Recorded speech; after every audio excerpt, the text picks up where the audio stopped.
사회적 수준에 따른 놀이의 유형을 함께 공유해 보겠습니다. 자, 무엇보다도 사회적 수준에 따른 놀이는요, 파튼에 의해서 체계화된 이론이라고 보시면 되겠습니다. 자, 사회적 수준은 뭘 얘기할까요? 사회적 기술, 사회적 발달, 대인관계의 수준이 좀 저급한 수준으로부터 고급 수준으로 올라간다는 가정하에 어떤 단계별로 발달의 어떤 특징들, 내용들이 있다고 보시면 되겠는데요. 일반적으로 파튼에 의하면 아이들의 연령에 따라서 어린 연령일 경우는 사회적 수준이 낮고 연령이 증가될수록 사회적 수준이 높아진다는 가정을 하고 그렇기 때문에 연령별로 수준의 차이가 있다라고 보고 있는 것입니다. 첫 번째가 바로 비참여 행동입니다. 아이들은 태어나면서 1.5세, 약 18개월이 되겠죠.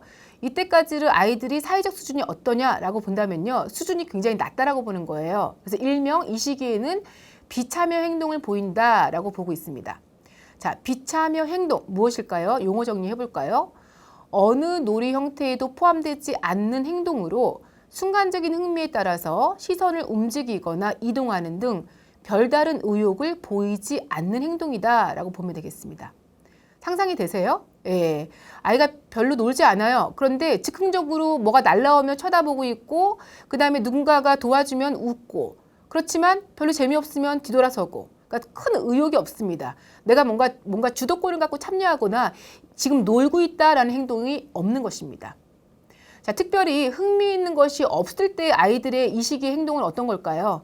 자신의 몸을 만지작거리거나 앉았다 일어나서 서는 행동입니다. 특별한 의도가 없어요. 그냥 앉고 일어나는 거죠. 몸을 그냥 귀를 잡아당기거나 머리카락을 만지거나 하는 것뿐입니다. 이거는 노는 행동은 아니라고 보는 것이죠.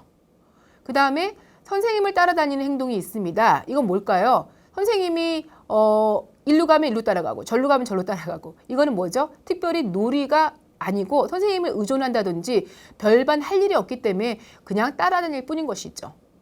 그 다음에 장난감을 가지고 놀지 않고 단순히 만지작거리기만 하는 행동입니다. 여러분 이걸 잘 구분할 수 있어야 돼요. 장난감을 가지고 장난감의 기능에 따라서 뭐 지우고 빼고 던지고 뭐 무너뜨리고 뒤집고 끼우고 이런 행동을 하게 되면 장난감을 이용한 놀이라고 볼 수가 있겠지만 단순히 만지작거리면서 시큰둥한 반응을 보인다면 이거는 멀리서 볼 때는 장난감 놀이 행동으로 볼 수 있겠지만 우리가 구체적으로 분석을 해 들어가면요. 이건 노는 행동이 아니라 비참여 행동이다라고 규정 지을 수가 있는 것이죠. 자, 대부분의 영화가 이 시기에 겪게 되는 행동이라고 보시면 되겠습니다. 그래서 뭔가 흥미에 몰입을 하고 본인이 창의적인 아이디어를 가지고 나오고 집중해서 노는 이런 놀이 행동은 이 시기에는 불가능하다라고 보고 있는 것입니다. 특별히 이러한 비참여 행동은요. 환경에 부적응했을 때도 보일 수가 있겠습니다. 무슨 얘기일까요? 1.5세가 지나서 만 3세, 만 5세가 된다 하더라도요. 특정한 환경에 내가 부정을 하면 비참여 행동을 보일 수가 있다는 것이죠. 예를 들면 아이가 이사를 가서 새로운 어린이집에 8월 달에 들어가요. 그러면요. 낯선 환경이잖아요. 선생님도 새롭고 친구들도 새로워요. 놀잇감도 새로워요. 이럴 경우는 첫날부터 바로 놀이의 장면으로 전환이 될 수는 없는 거죠. 그래서 뭔가를 만지작거리거나 선생님한테 뭔가를 묻거나 이런 행동을 충분히 연령이 증가했음에도 불구하고 할 수 있다는 거죠. 낯선 장면에 바로 적응하기란 누구든지 힘들기 때문인 것이죠.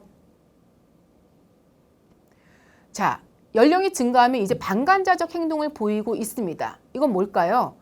방관자라는 건 뭘까요? 예, 뭔가를 지켜봅니다. 구경꾼일 뿐입니다.